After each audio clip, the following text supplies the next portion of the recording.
lesson plant tissues. So we are going to enter the chapter animal tissues. So we have discussed about the definition of tissue. Tissue means group of cells. Group of cells of similar structure which perform similar function is called as a tissue. This is a tissue, one tissue, because there is a groups of cells. This is called as tissue. So tissues also divided into two main types. Those are plant and animal. So we have discussed in detail about the plant tissues. So we are going to learn about the animal tissues in detail. So we have to complete this chapter cytology tissues. So I have discussed that study of cells is called as cytology. We have discussed study of cell is called as cytology. So we are discussing about the tissue. Tissue means studying about the tissues is called as histology. Studying about the tissues is called as histology.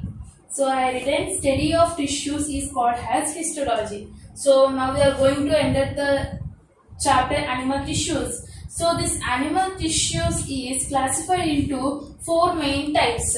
So those are animal tissues is divided into four main types. Those are epithelial tissue, connective tissue, muscle tissue and nervous tissue.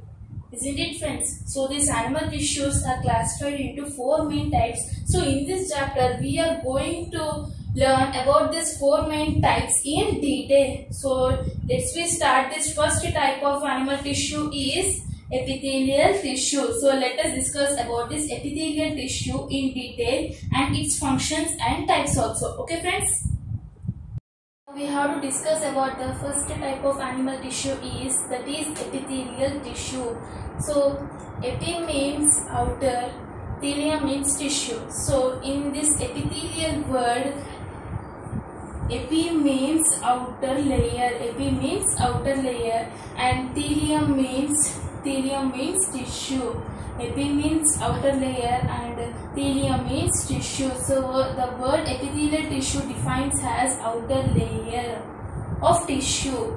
So it is having very thin protective layer of cells. We know that tissue have group of cells.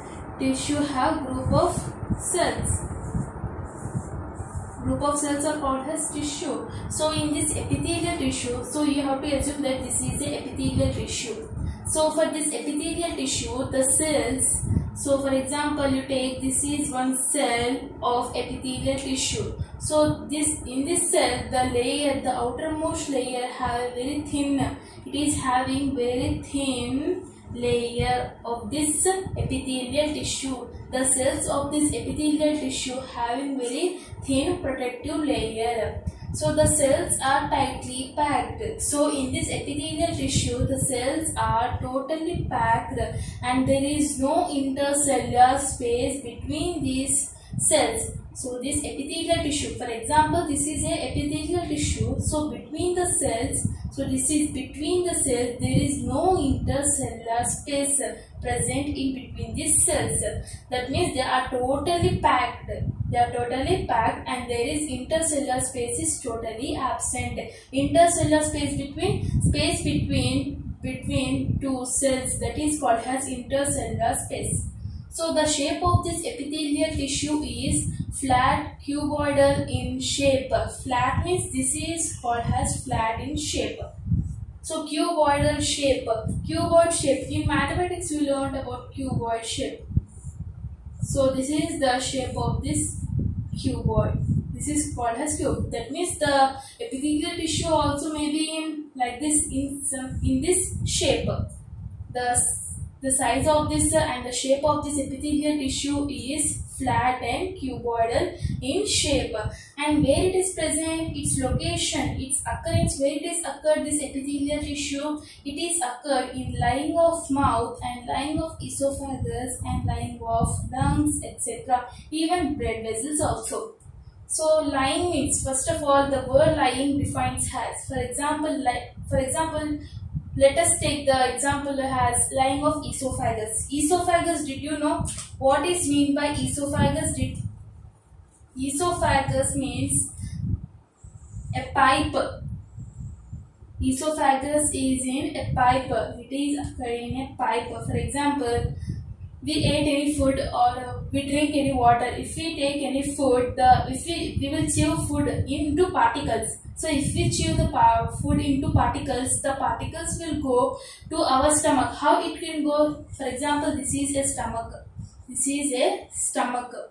So the food particles have to go to the stomach to digest our food. So how it can go? Through this esophagus. So in the neck to our stomach there is a pipe called as esophagus. So pipe means pipe. So that means it is in pipe-like structure or tube-like structures. This esophagus is in tube-like structure or piping structure. So this is called as esophagus. So this is inside the esophagus. So this is esophagus. So inside the esophagus there is a layer. That means the inner coating of this esophagus or any mouth or lungs, the inner coating of this layer is called as lining. That is the difference between the covering and lining.